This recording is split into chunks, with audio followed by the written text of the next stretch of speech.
नमस्कार, मी तुळशीदास भोईटे. पुढारी news open forum, जिथं पुढारी बोलतात, ब्रेकिंग देतात. मनमोकळेपणानं इथं उत्तरांची अपेक्षा असते आणि त्यासाठी पुढारी न्यूजची टीम ओपन फोरममध्ये सरळ स्पष्ट प्रश्न विचारते. ओपन फोरममध्ये आज आपल्यासोबत आहेत महाराष्ट्रातीलच नाही तर देशातील आंबेडकरी चळवळीतील एक मोठं नाव रामदास आठवले. केंद्रीय राज्यमंत्री रामदास आठवले आपल्यासोबत आहे. रामदासजी, ओपन फोरममध्ये खरं तर तुमच्यासाठी अगदी तुमच्या मूड सारखा कार्यक्रम आहे हा, की जिथं बेधडकपणे बोलायचं असतं, जिथं कसलीही पर्वा न करता गरजायचंच असतं, त्या ओपन फोरममध्ये तुम्ही आज बोलणार आहात. अर्थातच पहिलाच प्रश्न आहे, रामदासजी 35 वर्ष म्हणजे 3.5 दशकं तुम्ही आंबेडकरी चळवळीत सातत्याने कार्यरत आहात, लढता आहात. मात्र का कोणास ठाऊक असं म्हटलं जातं की रामदास आठवले मोदी सरकारमध्ये मंत्री झाले, सत्तेची झूल त्यांना पांघरली गेली आणि पॅन्थर गर्जन तर दूरच हो, आता गुरगुरतानाही दिसत नाही, अशी खंत रामदास आठवलेंना मानणारे त्यांचे समर्थकही व्यक्त करतात. असं झालंय का? तुळशीदास भोटेजी, आपण जे सांगितलं, मी गेली अनेक वर्ष आंबेडकरी चळवळीमध्ये आहे. पॅन्थरची मुवमेंट आम्ही चालवलेली आहे आणि संघर्ष करणं ही माझी सातत्यानं भूमिका राहिलेली आहे. ज्या ज्या ठिकाणी अन्याय असेल त्या त्या ठिकाणी आवाज उठवणी भूमिका माझी राहिलेली आहे. मंत्री झालो म्हणजे मी काय माझ्या मनातला पॅन्थर मी कुठं हरपलेला आहे असं बिलकुल नाही. माझ्या मनामध्ये, माझ्या अंगामध्ये पॅन्थर आहे, परंतु अनेक वेळेला माझ्यावर काही बंधनं आहे किंवा आमची महायुती जी आहे ते महायुती NDAला मला सांभाळायचं आहे आणि अनेक वेळेला काही गोष्टीकडे मी दुर्लक्ष करत असतो. परंतु तुळशीदास भोटेजी, तसा माझा पक्ष गरिबांचा पक्ष आहे, माझा पक्ष इमानदार लोकांचा पक्ष आहे. जी भूमिका घेतली तर ती निभवायची. मी काँग्रेस सोबत असताना मी काँग्रेस सोबत अत्यंत प्रामाणिकपणाने मी राहिलो. आता मी माननीय नरेंद्र मोदीच्या नेतृत्वाखाली NDA मध्ये आहे, महाराष्ट्रामध्ये महायुतीमध्ये आहे. आता मी NDA मध्ये आहे हे तर दिसतंय, पण महाराष्ट्रामध्ये महायुतीमध्ये आम्ही आहोत की नाही अशा पद्धतीचा प्रश्न लोकांना नक्की पडलेला असेल. कारण या महायुतीमध्ये या ठिकाणी आमचे सगळे मोठे पक्ष एकत्र आलेले आहेत. आमचा पक्ष गरिबांचा पक्ष आहे, आमचा पक्ष छोटा पक्ष आहे. त्यामुळं छोट्या पक्षाच्या संबंधामध्ये गंभीरपणे विचार केला जात नाही, गोष्ट खरी आहे.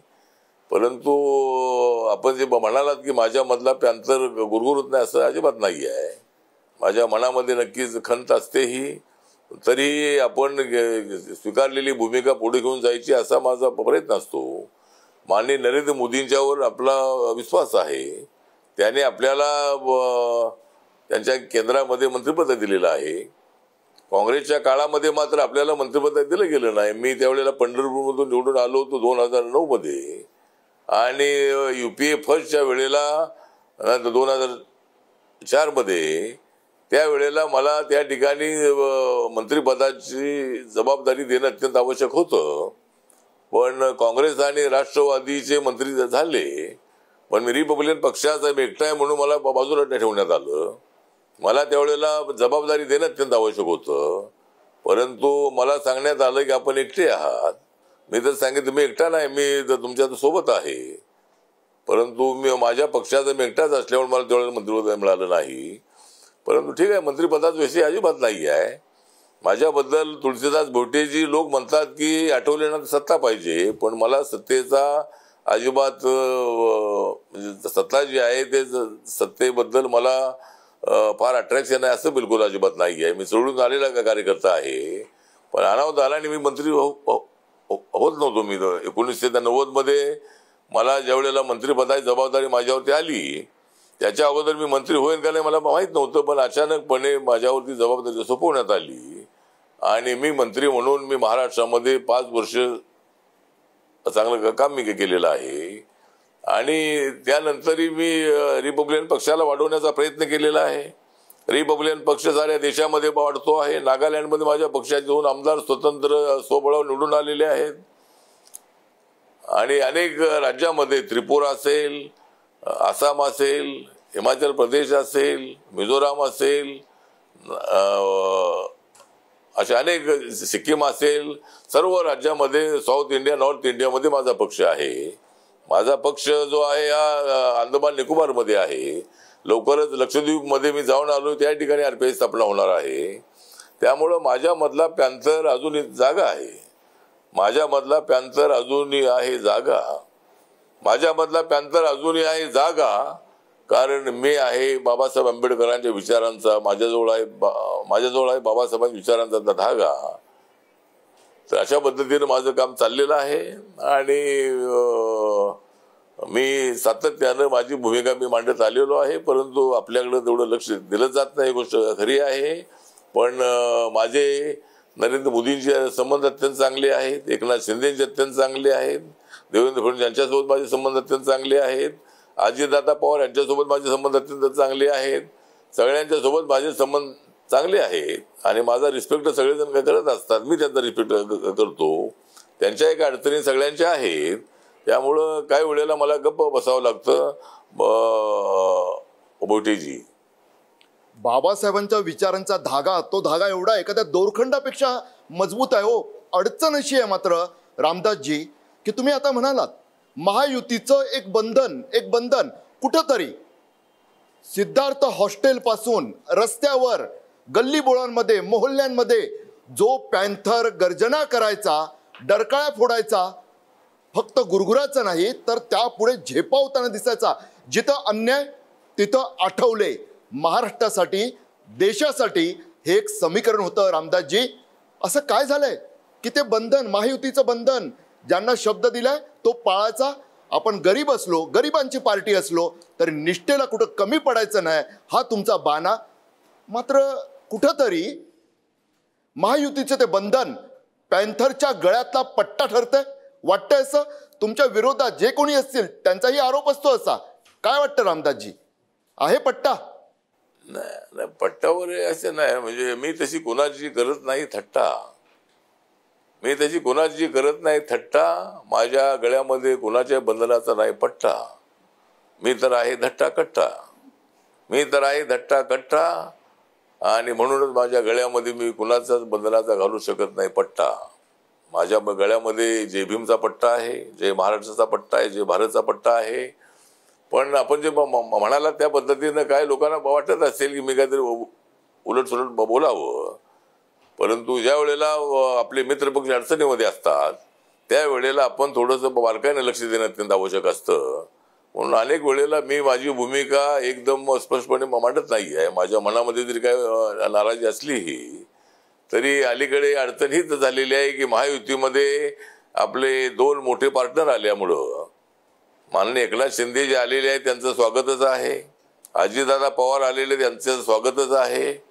पण मी एक आठवण करून देतो की माननीय बाळासाहेब ठाकरे यांना मी 2011 मध्ये भेटलो होतो आणि बाळासाहेबांनी माझ्या समोर एक प्रस्ताव ठेवला होता की शिवशक्ती भीमशक्ती एकत्र आली पाहिजे. त्यानंतर मी सगळ्या महाराष्ट्रामध्ये फिरलो आणि सगळे विचारवंत आहेत, आंबेडकर विचारवंत आहेत, पत्रकार आहेत, कार्यकर्ते आहेत, संपादक आहेत, काही अधिकारी वर्ग आहे, या सगळ्यांसोबत मी चर्चा केली आणि भोटेजी मला सगळ्यांनी सांगितलं की आपण BJP शिवसेनेसोबत जायला काही हरकत नाही. आणि मी 8 महिने याचा अभ्यास केला आणि त्यानंतर मी निर्णय घेतलेला आहे. त्यामुळं मी निर्णय घेताना विचारपूर्वक निर्णय घेतलेला आहे, कार्यकर्त्यांनी विचारून मी निर्णय घेतलेला आहे. तर त्या पद्धतीने आता मी यांच्यासोबत आलेलो आहे. पण आता महायुतीमध्ये रिपब्लिकन पक्षाचं नाव कुठं येत नाही आहे, कारण आता 3 पक्षाचं सरकार अशा पद्धतीची भूमिका मांडली जाते.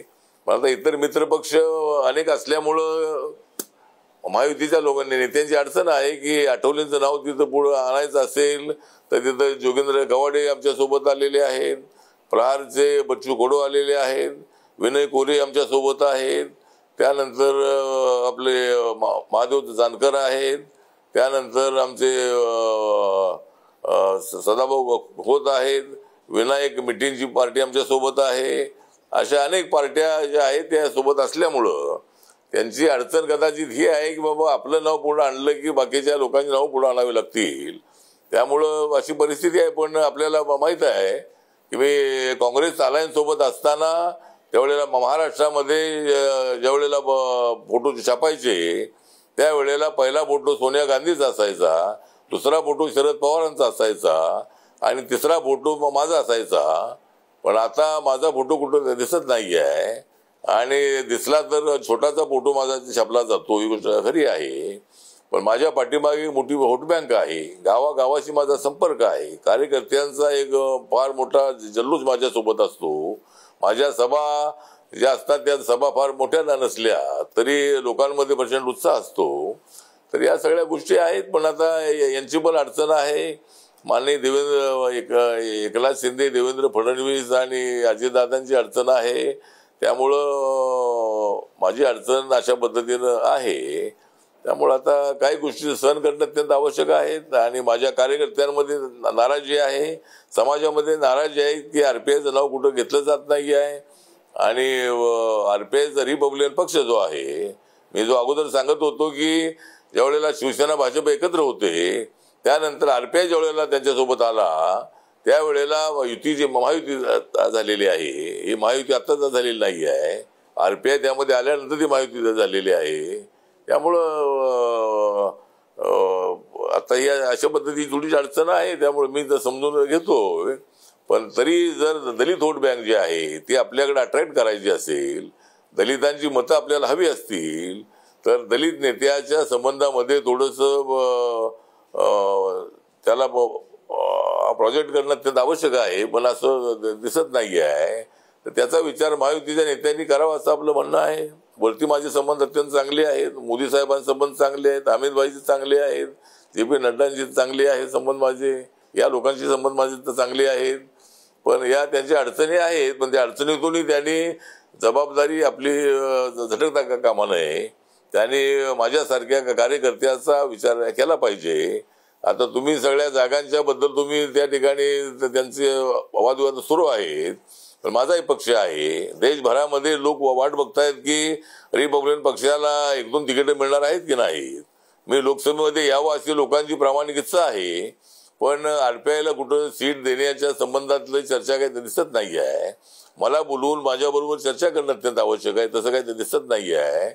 तर माझ्या पक्षाला संधी मिळाली पाहिजे, माझ्या पक्षाला 1-2 जागा मिळाल्या पाहिजेत अशी माझी सुद्धा आग्रही मागणी आहे. तुळशीदासजी, आठवलेनं जे आठवतंय ते काय या महायुतीचे नेते विसरतात आहे? म्हणजे एनडीए, तुम्ही सांगा, तुम्ही जी ईशान्येतली राज्य सांगितली, नागालँड, त्रिपुरा, उत्तरेतले हरियाणा सांगितलं, मी तुम्हाला आठवण करून देतो उत्तर प्रदेशमध्ये तुमचं अस्तित्व आहे, बसपाच्या विरोधात तुम्हाला वापरून घेतलंय, होय वापरून घेतलंय. मध्य प्रदेश, तिकडे तुमच्या पार्टीचं अस्तित्व आहे.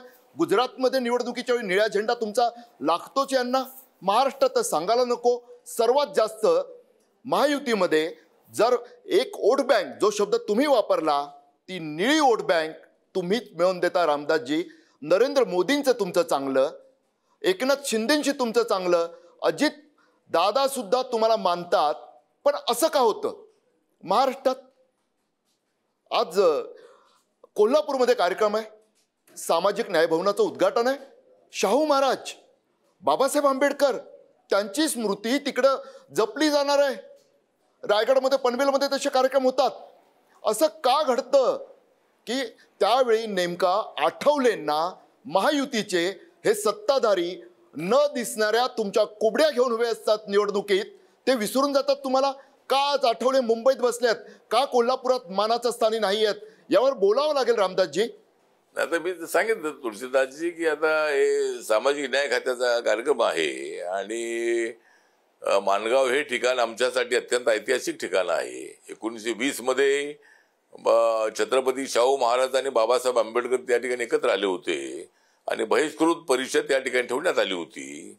आणि त्या ठिकाणी छत्रपती शाहू महाराजांनी दलितांना सांगितलं होतं की दलितांनो, मी तुमचा नेता नसून हे डॉक्टर आपले आंबेडकर जे आहेत ते आपले नेते आहेत.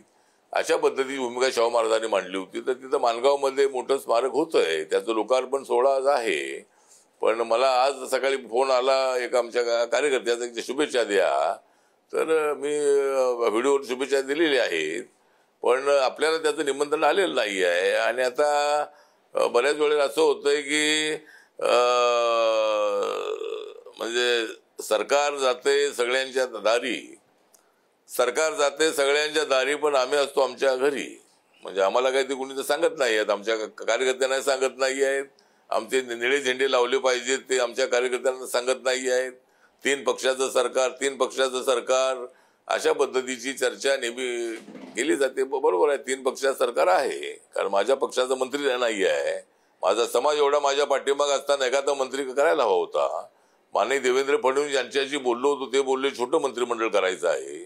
छोटं मंत्रिमंडळ करायचं आहे तर त्यामध्ये आमचा एखादा मंत्री असायला काय हरकत होता. एक मंत्री आरपीआयचा झाला असता तर लोकांमध्ये अजूनही चांगली वातावरण तयार झालं असतं. पण माननीय देवेंद्र फडणवीस म्हणाले की माझी अडचण आहे, आता छोटं मंत्रिमंडळ होणार आहे आणि विस्ताराच्या वेळेला नक्की आपण आपला मंत्री घेऊ. पण आमचा विस्तार होण्याऐवजी अजितदादांचा विस्तार झाला आणि आमचा विस्तार असाच राहिलेला आहे.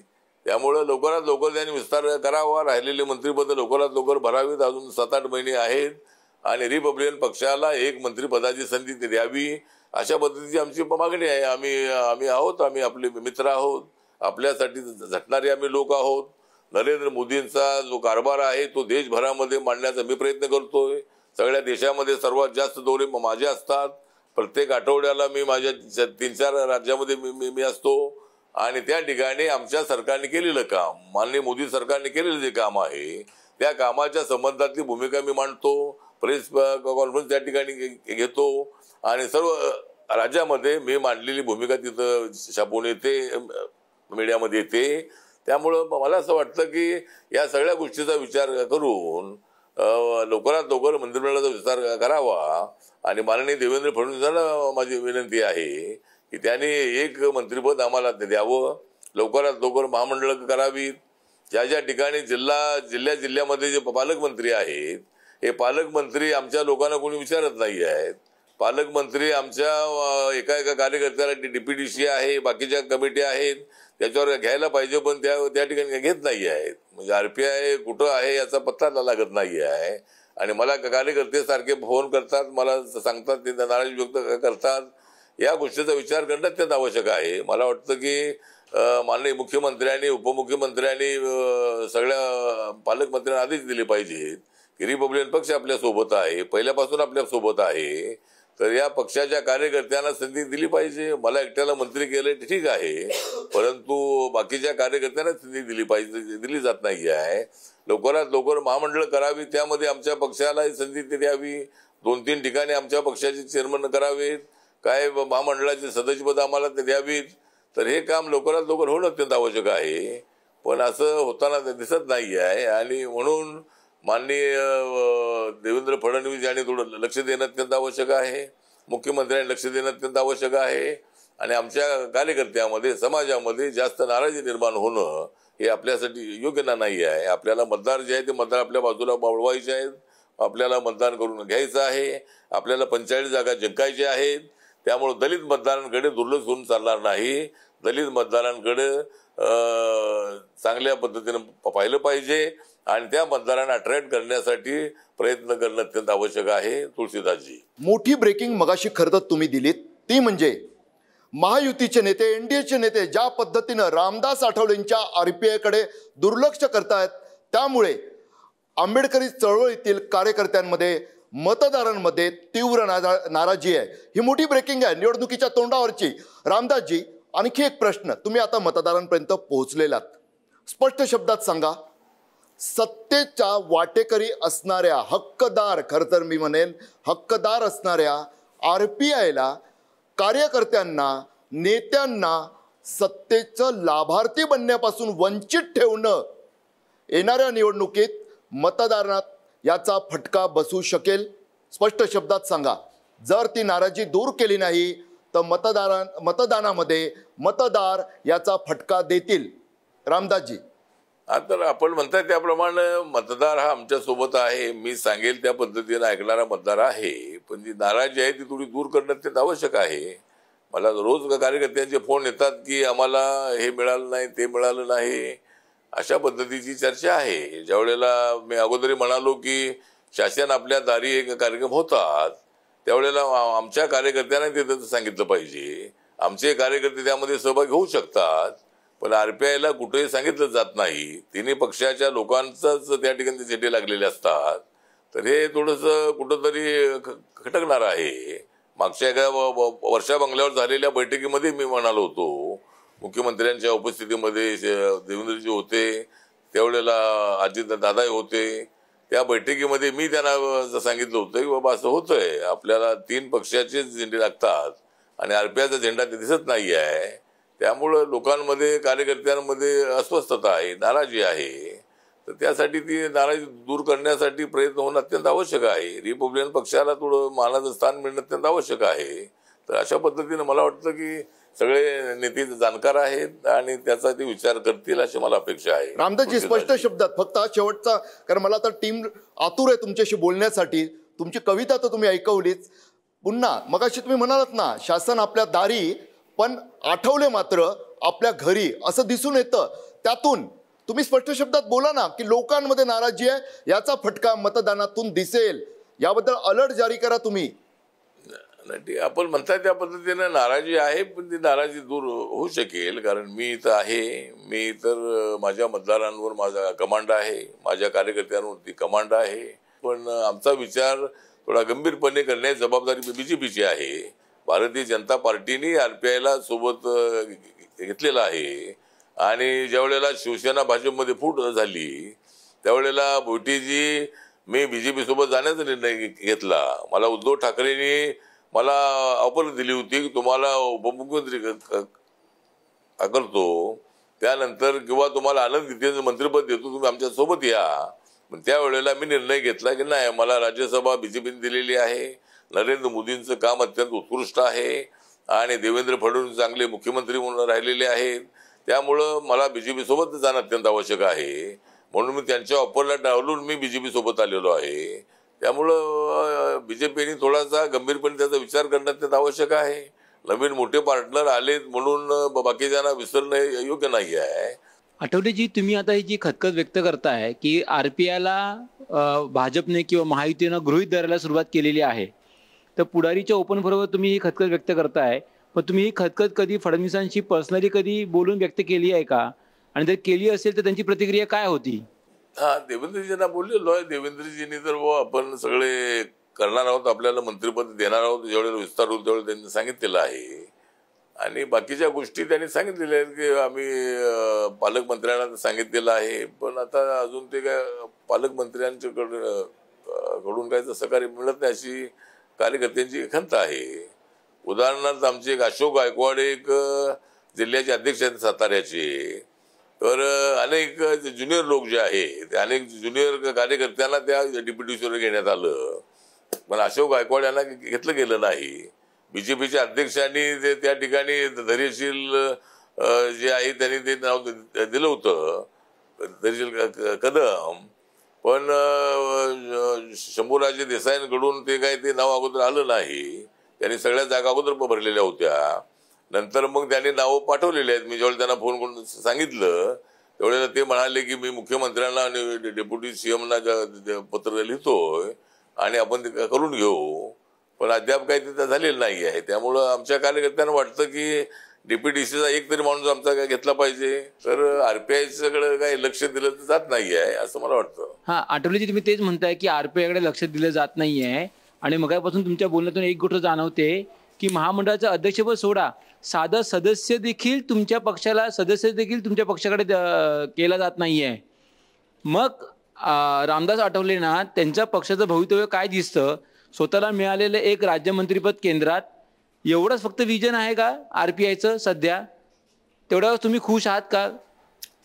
नाही, खुश नाही ना. मी खुश नाही आहे. माझ्या मंत्रिपदाबद्दल मी खुश नाही आहे. मला एकट्याला मिळालं म्हणजे आता. पण मागच्या वेळेला देवेंद्रजी असताना त्यावेळेला आमचे अविनाश भातेकरांना मंत्री केलेलं होतं. राजा सर्वोदयना महात्मा फुले महामंडळाचं चेअरमनपद मिळालं होतं. त्या काळामध्ये अनेक लोकांना ते सत्तेचा सहभाग मिळाला होता. पण आता हे सरकार 1.5 वर्षापासून आल्यानंतर मात्र हे लवकर होत नाहीये, म्हणजे लवकर कमिट्या होत नाही आहेत आणि झाल्या तर त्यामध्ये आमच्या लोकांचा पत्ता नसतो, अशी परिस्थिती आहे. तुम्ही खुश नसताना सुद्धा तुम्ही सरकार सोबत का आहात? काय नेमकी नामुष्की? म्हणजे हे कसलं झालं की खुश नाहीये मी, तुम्ही उघडपणे सांगताय ओपन फोरम मध्ये, आणि तरी देखील तुम्ही सरकार सोबत आहात, तरी देखील तुम्ही फडणवीसांचं, नरेंद्र मोदींचं कौतुक करत आहात. म्हणजे हे दोन्ही दगडांवर म्हणजे एक म्हणजे ह्याच्या तुमच्या अशा भूमिकेमुळे तुमचा कार्यकर्ता देखील संभ्रमात असेल. माझा कार्यकर्ता संभ्रमात नाही आहे. म्हणजे आता आपल्याला एकतर नरेंद्र मोदी यांनी अनेक कामं केलेली आहे. नरेंद्र मोदी यांनी बाबासाहेबांचं संविधान मजबूत करण्याचा प्रयत्न केलेला आहे, पण त्यांना ते सांगतायत की संविधान बदलणार आहे. तर आता नरेंद्र मोदी यांनी नवीन संसद भवनाला संविधान सदन नाम दिलेलं आहे. त्यामुळे संविधान असं आहे की ते कोणी बदलू शकत नाही, पण ते वावटळ्या उठवण्याचा प्रयत्न होतो, लोकांना गुमराह करण्याचा प्रयत्न होतो आणि हे सरकार संविधान बदलणार अशा पद्धतीच्या भावना निर्माण करण्याचा प्रयत्न होतो. तर मी यासाठीच सरकारसोबत आहे की नरेंद्र मोदी यांनी बरीचशी मोठी कामं केलेली आहेत. यासाठीच त्या ठिकाणी आहे की देशभरातल्या दलितांचं संघटन मला उभं करायचं आहे. मी मंत्री असल्यामुळं देशभरामध्ये माझा पक्ष उभा राहिलेला आहे. मी माझा पक्ष सगळ्या देशामध्ये वाढतो आहे आणि निळा झेंडा ज्या ठिकाणी नव्हता त्या नागालँडमध्ये मी 2 आमदार निवडून आणलेले आहेत. पण किमान एक तरी जागा आम्हाला मिळाली पाहिजे याचा विचार करणं अत्यंत आवश्यक आहे. ते करतील अशी अपेक्षा आहे. आठवलेजी, ह्या नाराजीची काही टाइमलाईन तुम्ही डिस्कस केलेली आहे का? म्हणजे किती काळ अजून तुम्ही ही नाराज राहू शकता? नाही, मार्ग निघेल याच्यातून, मार्ग निघेल. आम्हाला एखादी सीट आपली RPIला द्यावी, त्यानंतर सत्तेमध्ये सहभाग देण्याच्या संबंधामध्ये आता निवडणुकीची धामधूम आहे. तर 2 महिने महाराष्ट्रामध्ये आपल्याला मोठं काम करायचं आहे, देशामध्ये मोठं काम करायचं आहे. नरेंद्र मोदीच्या नेतृत्वाखाली आपल्याला प्रयत्न करायचा आहे. आणि मी एवढंच सांगतो की मी कधी जात नाही माघारी, मी कधीच जात नाही माघारी, कारण माझ्यासोबत आहे पुढारी. मी कधीच जात नाही माघारी, कारण माझ्या मागे आहे पुढारी. नरेंद्र मोदींच्या मुळे जागी झालेली आहे गावागावातली नारी.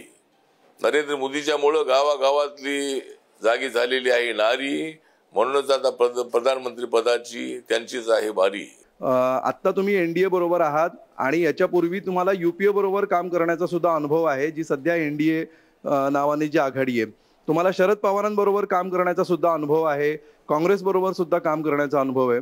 मित्रपक्षांना सांभाळून घेण्याच्या बाबतीत या दोन्हीकडे काय प्लस मायनस पॉइंट दिसले तुम्हाला? मी काँग्रेस सोबत असतानाही त्यावेळेलाही फक्त फोटोचा विषय मी सांगितलं तेवढा फोटो छापत होते. काँग्रेसच्या वेळेला काही सत्तेचा वाटा तेवढा विशेष करून मिळत होता असं अजिबात नाही आहे. पवार साहेबांच्या बरोबर काम केलेलं आहे. ते अत्यंत सक्षम आणि धाडसी नेते आहेत, त्यांना अनुभव असणारे नेते आहेत आणि त्यांच्यामुळं मला पहिल्यांदाच कॅबिनेट मंत्रीपदावर जाण्याची संधी मिळाली होती. रिपब्लिकन पक्षाच्या पाठिंब्यामुळं काँग्रेस सत्तेवर आला होता, काँग्रेस पक्ष, त्यामुळे RPIला संधी मिळाली.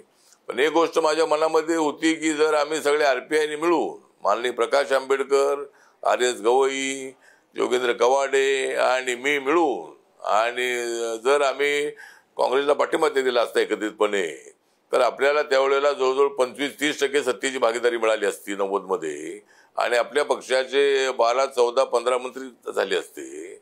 20-25 आमदार आपण निवडून आणू शकलो असतो. पण मी एकटा तिकडे गेल्यामुळे मला एकट्याला मंत्री बनवण्यात आलं. पण त्यावेळेला आमचं RPIचं ऐक्य होतं, पण ते ऐक्य लगेच तुटलं. पण त्यावेळेला ऐक्य टिकलं असताना आम्ही सगळे एकत्र राहिलो असतो तर आम्हाला एवढी मोठीच सत्ता मिळाली असती. आणि मग काँग्रेस राष्ट्रवादीचं सरकार, शिवसेना भाजपचं सरकार, अशा पद्धतीचे सरकार होतं. तसं काँग्रेस आणि रिपब्लिकन पक्षाचं सरकार आलं असतं आणि सगळ्या महाराष्ट्रामध्ये एक पॉलिटिकल स्ट्रेंथ जी आहे ती आपली मोठी पॉवर म्हणून उभी राहिली असती. तर तसं काही तर झालं नाही. माननीय बाळासाहेब आंबेडकरांनी त्यावेळेला आपलं ऐकलं नाही. ते जनता दलासोबत गेले. पण मी सांगत होतो की जनता दलासोबत जाऊन उपयोग नाही आहे, कारण त्यांची ताकद महाराष्ट्रामध्ये नगण्य आहे. त्यामुळं आपण काँग्रेस सोबत जायला पाहिजे. पण माझं तेवढं ऐकलं नाही. पण त्यावेळेला मग आमचं फार मोठं नुकसान झालेलं आहे. आणि बोटेजी नंतर आम्ही 95 मध्ये नंतर पुन्हा एकत्र आलो.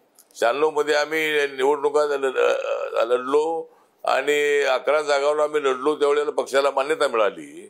पक्षाचा एक माणूस निवडून आला नाही, पण आम्हाला मान्यता एवढी मतं आम्हाला मिळाली होती आणि त्यावेळेला 4.84% मतं आम्हाला मिळाली होती. आता लोकसभा निवडणुका तोंडावर आहेत, तर अशा परिस्थितीमध्ये प्रश्न हा मी थोडासा बदलून असं विचारतो की दोघांनी एकमेकांकडनं काय शिकलं पाहिजे असं तुम्हाला वाटतं?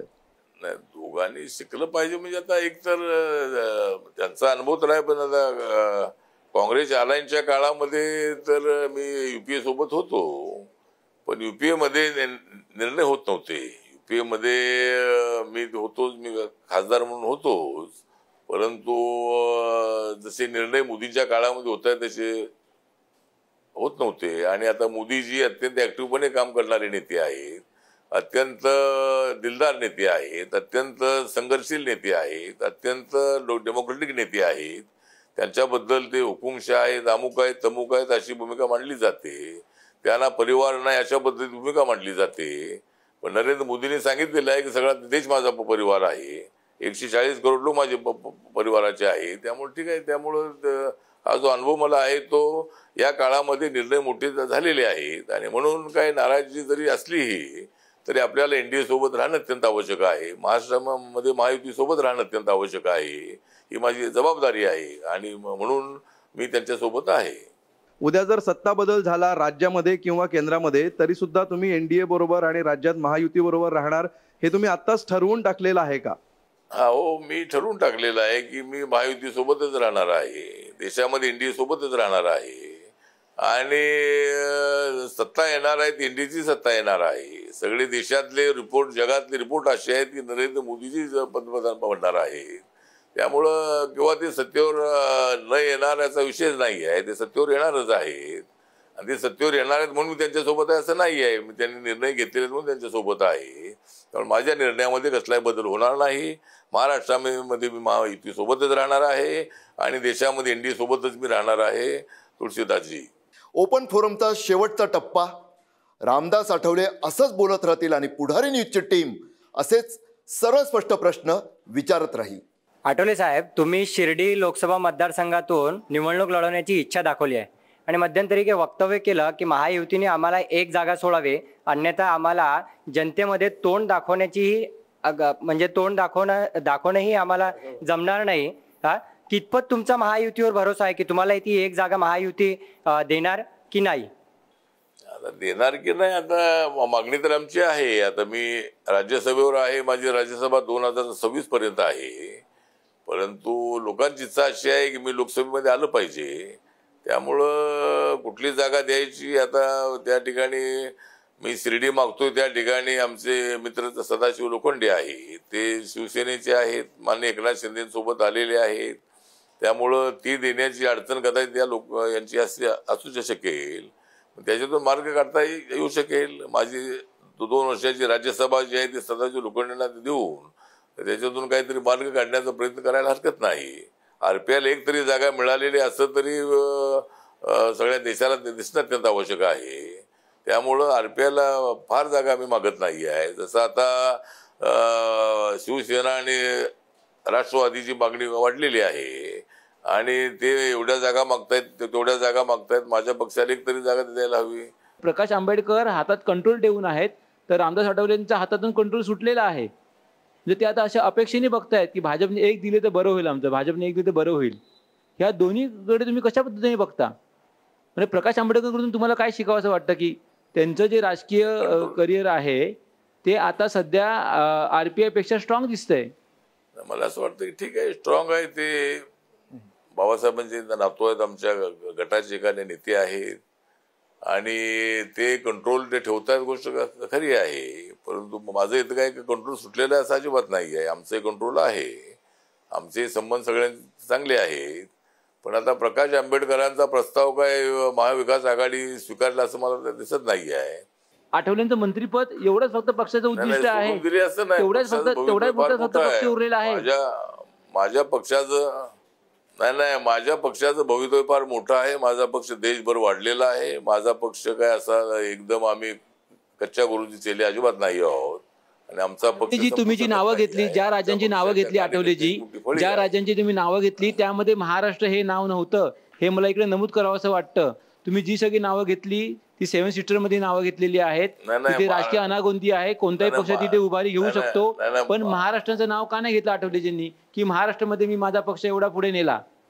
आठवले म्हणजे महाराष्ट्राचे, पण त्यांच्या यादीमध्ये महाराष्ट्राचं नाव नाही. आठवले महाराष्ट्रामध्ये आहेच ना पक्ष, महाराष्ट्रात सांगण्याची आवश्यकता नाही आहे. नाही, मी काही सगळ्या राज्याची नावं घेतली नाही, मी नॉर्थ ईस्टची नावं घेतली. बाकीच्या सगळ्या साऊथ इंडिया, नॉर्थ इंडियामध्ये माझा पक्ष आहे, महाराष्ट्रामध्ये माझा पक्ष आहे, गावागावामध्ये माझ्या पक्षाच्या शाखा आहे. त्यामुळे आम्ही केवढे दुबळे अजिबात नाही आहोत. आम्ही ठीक आहे, आम्ही एक जागा मागतोय. आता आमच्याकडे तेवढी कॅन्डिडेट नसल्यामुळे आम्ही एक तरी जागा मागतोय. आम्ही 2 जागा मागितल्या होत्या, पण ते काही सुटण्याचं दिसत नाही आहे. त्यामुळे आमचा पक्ष दुबळा अजिबात नाही आहे, आम्ही खोळे अजिबात नाही आहोत. आमच्याजवळ बळ आहे आणि आम्ही आमच्या पद्धतीने आम्ही काम करण्याचा प्रयत्न करतो आहोत. त्यामुळे प्रकाश आंबेडकरांची चर्चा होते तर तिथे त्यांना महायुतीमध्ये घ्यावं अशी काही लोकांची इच्छा आहे, त्यांनी महायुतीमध्ये येऊ नये अशी काही लोकांची इच्छा आहे. पण प्रकाश आंबेडकर महायुतीमध्ये जातील की नाही याबद्दल शंका आहे. रामदासजी, तुम्ही स्वतः एनडीएचे घटक पक्ष आहात आणि तुम्ही आंबेडकरांना मात्र स्वबळावर लढायचा सल्ला देताय, असं का? नाही ना, मग त्यांनी जावं, त्यांनी महाविकास आघाडी सोबत जावं, म्हणजे सोबत लढावं. म्हणजे त्यांना जर ते जागा देत नसतील तर त्यांनी स्वबळावर लढावं. त्याने हाच सल्ला तुम्ही स्वतःच्या बाबतीत का लागू करत नाही? जागा देत नसतील तर स्वबळावर लढावं, हा जो सल्ला तुम्ही प्रकाश आंबेडकरांना देत आहात तो तुम्ही स्वतःच्या बाबतीत का लागू करत नाहीये? नाही, स्वतःच्या बाबतीत म्हणजे असं करून काही फायदा नाही आहे. म्हणजे पक्ष वाढवायचा असेल तर आम्हाला एनडीए सोबत राहिलं पाहिजे आणि अगोदरपासून मी एनडीए सोबत आहे, महायुती सोबत आहे. प्रकाश आंबेडकरांना तिथं जायचं की जायचं ना हा विषय आहे. अगोदरपासून मी महायुतीमध्ये आहेच. मी तर दरवेळी रामदास आठवले वर्ष कितीही होऊ द्या एकच आठवण सांगतात आणि एकच नारा बुलंद करतात, एकीकृत रिपब्लिकन पक्षाचा. मगाशी सुद्धा तुम्ही खंत बोलून दाखवली की कवाडे वेगळे आहेत, ते वेगळे आहेत, हे वेगळे आहेत. मात्र जर समजा सर्व आंबेडकरी चळवळीतील नेते एक होत असतील तर रामदास आठवले केंद्रीय राज्यमंत्रीपद भिरकावून टाकायला तयार आहेत का? रिपब्लिकन पक्षामध्ये वेगवेगळे गट आहेत, तर उद्या सगळे एकत्र आले तर मी अनेक वेळेला सांगितलेलं आहे की माननीय बाळासाहेब आंबेडकर यांनी अध्यक्ष व्हावं. ते अनुभवी नेते आहेत, ज्येष्ठ नेते आहेत आणि त्यांच्या नेतृत्वाखाली सगळा समाज एकत्र येऊ शकतो. तर तशा पद्धतीनं प्रकाश आंबेडकरांनी आपला प्रस्ताव स्वीकारता नाही आहेत. त्यांना ऐक्याबद्दल ते तेवढे पॉझिटिव्ह नाही आहेत, कारण त्यांचं म्हणणं आहे की कधी पक्ष फुटेल सांगता येत नाही आहे. त्यामुळे जर ऐक्य होत असेल उद्या तर माझ्या मंत्रिपदाचा त्याग करण्याची आपली तयारी आहे. मंत्रिपद काही कायमच असतं असं अजिबात नाही आहे. मंत्रिपद येतात आणि जातात, पण त्याच्यातला कार्यकर्ता जो असतो तो कार्यकर्ता कायमचा असतो, त्याचं काम जास्त ते कायमचं काम असतं. त्यामुळं जर ऐक्य झालं तर मी माझं मंत्रिपद सोडण्यासाठी नक्की तयार आहे. रामदासजी धन्यवाद, खूप मनमोकळेपणाने तुम्ही बोललात. अर्थात सत्ता म्हटलं की बंधनं आलीच आणि त्यातही मान्य नाही आहे रामदास आठवलेंना. मात्र पॅन्थरच्या गळ्यात सत्तेचा पट्टा जेव्हा येतो तेव्हा स्वाभाविकच त्याच्या गुरगुरण्यावर सुद्धा बंधनं येतातच येतात. जाताना सुद्धा त्यांनी एक ब्रेकिंग दिली आहे. अर्थात तसं घडेल का पुन्हा? किंतु परंतु जर तर राजकारणात विचार करावाच लागतो. जर रिपब्लिकन पक्षाचे सर्व गट एकत्र येत असतील तर रामदास आठवले मंत्रिपद सुद्धा सोडायला तयार आहेत असं आता त्यांनी जाता जाता सांगितलं. रामदास आठवले यांची जी बेधडक वक्तव्य काही होती ती तुम्ही ऐकलेली आहे. अर्थात हा पॅन्थर असाच गुरगुरत राहावा, तसंच त्यांना बेधडकपणे झेपावत राहावं याच शुभेच्छा आपण त्यांना देऊया. विशेषतः लोकसभा निवडणुकीच्या तोंडावर आणखी एक ब्रेकिंग जी त्यांनी दिलेली की अजित पवार, एकनाथ शिंदे हे 2 मोठे पक्ष आले आणि RPI सारख्या पक्षाची कशी गोची झाली ते सुद्धा त्यांनी यात स्पष्टपणे बजावलं. ओपन फोरममध्ये इथंच थांबूया. तुम्ही पाहत राहा पुढारी न्यूज, आवाज जनतेचा.